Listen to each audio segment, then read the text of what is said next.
लपंडाव मालिकेच्या पुढील काही येणाऱ्या भागांचे अपडेट जाणून घेऊया आपल्या आजच्या या व्हिडिओमध्ये. चला तर मग प्रेक्षकांनो सुरुवात करूया आपल्या व्हिडिओला. तर आपण आता पाहणार आहोत की कशा पद्धतीने आता इकडे कबीर हा सखीला नोकरी तर मिळवून देणार, पण कायमस्वरूपी स्वतःबरोबरच जोडून ठेवणार. राजलक्ष्मीच्या नाकावर टिचून सखीचा स्वीकार करणार. आता नेमकं कसं आणि काय काय घडतं या सर्व गोष्टी आपल्या या व्हिडिओमध्ये सविस्तर पाहूया. तर इकडे सखीने कबीरला आधीच सांगितलेलं असतं की ठीक आहे, मी तुझ्याकडे नोकरी करायला तयार आहे खरं, पण माझी अट आहे आणि ती म्हणजे ऑफिसमध्ये फक्त मी एम्प्लॉई आणि तू बॉस असणार. या पलीकडे आपल्या दोघांनाही मध्ये कुठलंही नातं नसेल. ऑफिसमध्ये तुझी बायको असल्यामुळे मला कुठलंही चांगलं स्पेशल ट्रीटमेंट वगैरे नको आहे. जे इतर कामगारांसाठीचे नियम आहेत तेच सगळे नियम माझ्यासाठीसुद्धा असावे. जसे इतर सगळे लोक त्यांचं काम पूर्ण करतात तसंच मी सुद्धा माझं काम व्यवस्थित पूर्ण करेन. त्याबरोबर कबीर म्हणतो ठीक आहे चालेल. सखी म्हणते तू आधी माझे सगळे डॉक्युमेंट्स व्यवस्थित चेक करून घे, माझे मार्कशीट तपासून घे, बघ आधी माझ्यामध्ये तुझ्या कंपनीमध्ये काम करण्याचं केलेबर आहे की नाही ते तपास आणि त्यानंतर मगच मला नोकरी दे. मग कबीर ठीक आहे असं म्हणत सखीचे सगळे डॉक्युमेंट्स व्हेरीफाय करतो. आता सखीने टॉप युनिव्हर्सिटीतून तिचं एज्युकेशन कंप्लीट केलेलं असतं. तिची ग्रॅज्युएशनची डिग्री ही उत्तम असतेच, त्याबरोबर ती मेरिटमध्ये आलेली मुलगी असते. त्यामुळे कबीर हा म्हणत असतो की मला अशाच एम्प्लॉईची गरज होती, मिस सखी कबीर किर्लोस्कर. त्याबरोबर मग आता सखी ही त्याला म्हणते ठीक आहे मग मी तयार आहे कामाला, मी लागू शकते ना कामाला, कधीपासून होईल माझं जॉईनिंग. त्यावर कबीर म्हणतो आत्ता आजपासून तुमचं जॉईनिंग करून घेतो. पण काय आहे ना, कबीर किर्लोस्कर ह्याच्याबरोबर काम करायचं असेल तर काही अटी आणि काही नियम तुम्हालाही मान्य करावे लागतील. जसं मी तुमच्या अटी आणि नियम ऐकल्यात तसं. सखी म्हणते कुठल्या अटी.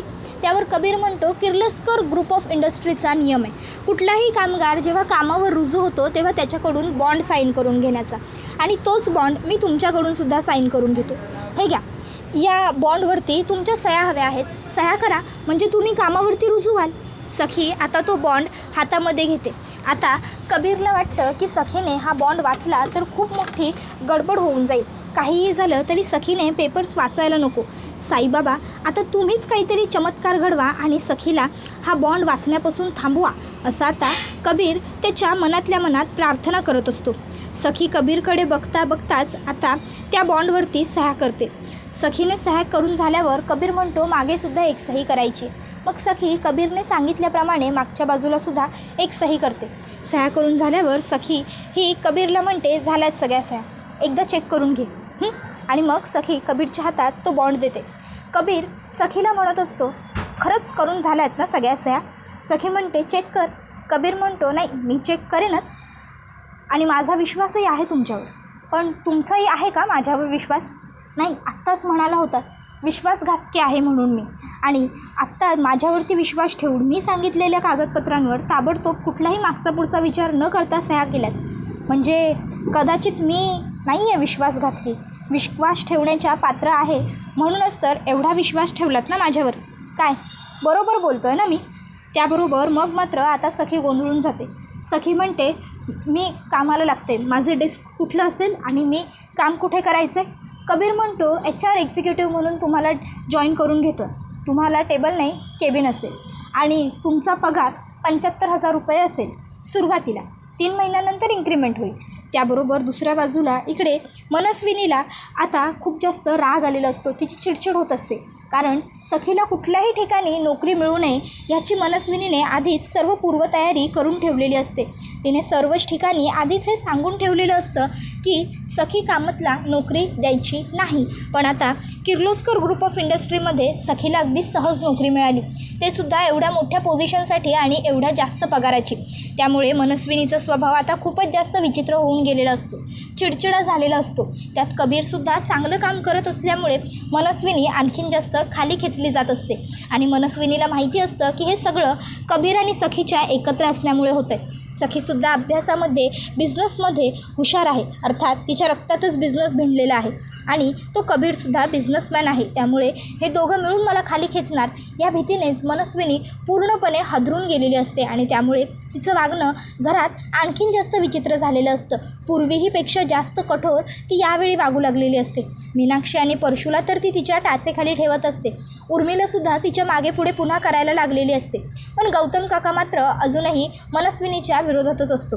मनस्विनी म्हणत असते, लक्षात ठेवा, ह्या घरची मालकीण मी आहे, हे घर माझं आहे, या घरात मी सांगेन तेच घडेल. मी सरकार आहे आणि सरकारला जे हवं सरकार तेच करते. सरकार कुणाचाही मागचा पुढचा विचार करत नाही. त्यामुळे कुणीही माझ्या वाकड्यात जाण्याचा चुकूनही विचार करू नका, कारण जर माझ्या वाकड्यात जाण्याचा विचार केलात तर ते तुम्हाला किती महागात पडेल हे तुम्हालाही तुमचं कळणार नाही. त्याबरोबर मग दुसऱ्या बाजूला सखीने कामाला सुरुवात केलेली असते. आता ऑफिसमधल्या स्टाफलासुद्धा तिने ताबडतोब आपलंसं करून घेतलेलं असतं. सगळ्यांबरोबर चांगलं वागणं, मिळून मिसळून राहणं, आपला टिफिनसुद्धा आपल्या कलिग्सबरोबर शेअर करणं, आपण मालकाची बायको आहोत असा ॲटिट्यूड न दाखवता सगळ्यांना सांभाळून घेणं, हे सगळं सखी अगदी सहजपणे करत असते. दिवसामागोमाग दिवस जात असतात. सखीचं काम कान्हाला आणखीन जास्त इम्प्रेस करत चाललेलं असतं. ही मुलगी म्हणून तर उत्तम आहेच, लाघवी आहेच, बायको म्हणूनही सरस आहे, पण एक एम्प्लॉई म्हणूनसुद्धा किती छान आणि किती परफेक्ट आहे असं कबीर मनातल्या मनात विचार करत असतो. सखी तासनतास कामामध्ये गुंतलेली असताना कबीरची नजर मात्र फक्त तिच्यावरती खिळून राहायची. सखी कामाच्या गडबडीत दडलेली असताना कबीर तिच्याकडे बघतोय आणि तिच्या आणखीन जास्त प्रेमात पडतोय याच्याकडेही तिचं लक्ष नसायचं. तर आता 7-8 दिवसानंतर मग किरण आणि कबीर हे दोघंजणं घरी बसलेले असतात. आता किरण हा पटकन कबीरला बोलून जातो, कबीर, अरे किती दिवसांनी मी तुला इकडे शांतपणे बसून असं घरामध्ये चहा पिताना बघतोय. नाहीतर एका बाजूला बिझनेसचं टेन्शन आणि दुसऱ्या बाजूला त्या खोटारड्या मनस्विनीचा डोक्याला ताप. आता सखी वहिनी ऑफिसमध्ये आल्यापासून मग कुठेतरी जाऊन तू चांगलं रिलॅक्स व्हायला लागलास. पण खरंच सखी किती हुशार आहे ना, म्हणजे मला वाटलंही नव्हतं की ती बिझनेसमध्ये इतकी तरबेज असेल. बट ऑफकोर्स तिचे डॅड बिझनेसमन होते म्हटल्यावर बिझनेसमध्ये हुशार तर ती असणारच होती. त्याबरोबर दुसऱ्या बाजूला आता जी राजलक्ष्मी असते ती किरण आणि कबीरचं बोलणं ऐकते.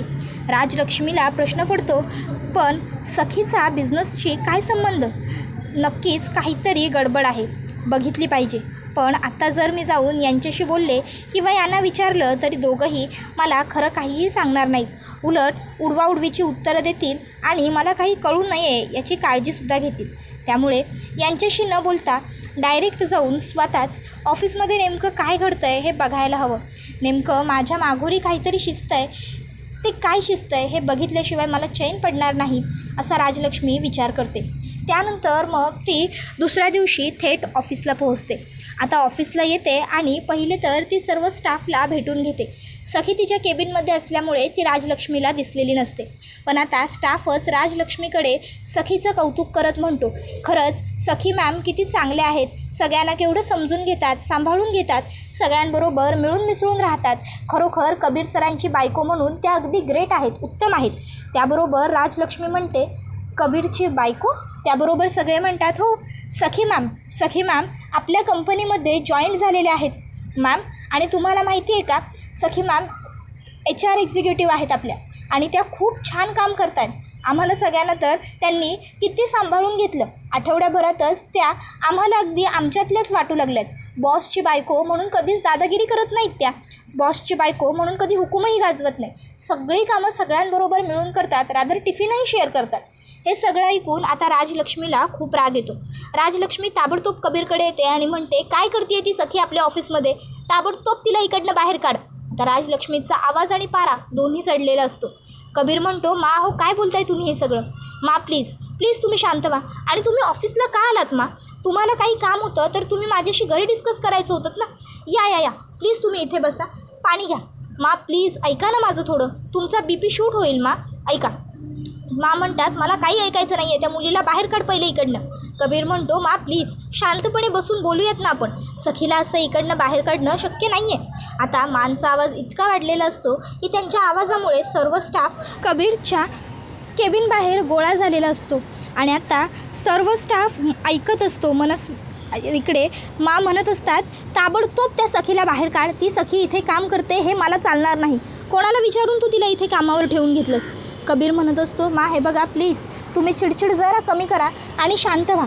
शांतपणे मी काय बोलतोय ते ऐकून घ्या. मा उगाचच्या उगाच तुम्ही आरडाओरडा करू नका. सखीला आपण कामावरून नाही काढू शकत आणि काय फरक पडतो तिने इथे काम केल्याने. ती एक उत्तम आणि हुशार कॅन्डिडेट आहे. आपल्याला आणि आपल्या कंपनीला तिच्या हुशारीची गरज आहे. तिचा आपल्याला फायदाच होतो आहे. त्याबरोबर मग सखी त्या ठिकाणी आलेली असते. आता ती राजलक्ष्मीचा हा सगळा संताप बघते आणि मग ती म्हणत असते ठीक आहे राजलक्ष्मी मॅडम, जर तुमची इच्छा नसेल की मी इकडे तुमच्या कंपनीमध्ये काम करावं तर माझी काहीच हरकत नाही. तुमच्या मर्जी खिलाफ जाऊन तुमच्या कंपनीमध्ये काम करावं असं मलाही नाहीच वाटत आहे. मी ताबडतोब रिझाईन देते. मी स्वतःहून हा जॉब सोडते. आणि मग सखी म्हणते कबीर थँक्यू सो मच, तू मला जॉब दिलास पण पुन्हा तू खोटं बोललास. तू तुझ्या आजीला विश्वासात घेतलंच नाहीस आणि त्यामुळे मला हा जॉब सोडावा लागेल. त्यांची इच्छा नाही आहे ना मी इथे काम करावं, मग माझीही इच्छा नाही आहे उगाच माझ्यामुळे तुम्हा दोघांमध्ये वाद व्हावे. त्यावर मग कबीर म्हणत असतो बेबी सरकार थांबा, तुम्ही असं काही करू शकत नाही आहात. तुम्हाला हा जॉब नाही सोडता येणार. सखी म्हणते का पण. त्यावर कबीर म्हणतो कारण तुम्ही तसा बॉन्ड साईन केला आहे. तुम्ही सही केलेल्या बॉन्डमध्ये असं लिहिलं होतं की तुम्ही ही नोकरी सोडू शकत नाही. तुम्हाला 75,000 रुपये पर मंथ पेमेंट आहे. जर तुम्ही ही नोकरी अशी 1 वर्षाच्या अगोदर मध्येच सोडलीत तर तुम्हाला 75,000 12 महिन्यांचे कॅल्क्युलेट करून त्याच्या दुप्पट पैसे कंपनीला द्यावे लागतील. आणि जर तुम्हाला हे मान्य असेल तरच तुम्ही सही करा असंही तिथे लिहिलं होतं. आणि तुम्ही ते बॉन्ड न वाचताच सही केली होती. त्यामुळे तुम्ही आता इकडनं बाहेर नाही पडू शकत. बेबी सरकार तुम्ही इतक्या सहजासहजी ही नोकरी नाही सोडू शकत. नोकरीही नाही सोडू शकत आणि मलाही नाही सोडू शकत. आणि राहिला प्रश्न मा तुमचा, तर तुम्हाला काय प्रॉब्लेम आहे. सखी माझी बायको आहे याचा की सखी इथे काम करते आहे याचा. मा अहो तुम्ही आईलासुद्धा कधी काम करण्यापासून नाही अडवलं. आई हाऊसवाईफ म्हणून राहिली. मग माझ्याच बायकोच्या बाबतीत तुम्ही असं का वागताय. Please try and understand. त्याबरोबर मग मात्र आता राजलक्ष्मी गप्प बसते. त्याबरोबर हा व्हिडिओ इथेच संपतो. व्हिडिओ आवडला असेल तर व्हिडिओला लाईक करा. चॅनलवर नवीन असाल तर चॅनलला सबस्क्राईब करा आणि बेल आयकॉन आठवणीने प्रेस करा, जेणेकरून तुम्हाला पुढच्या प्रत्येक व्हिडिओचं नोटिफिकेशन मिळत जाईल आणि सर्व व्हिडिओंचा आनंद हा उत्तम पद्धतीने घेता येईल. धन्यवाद.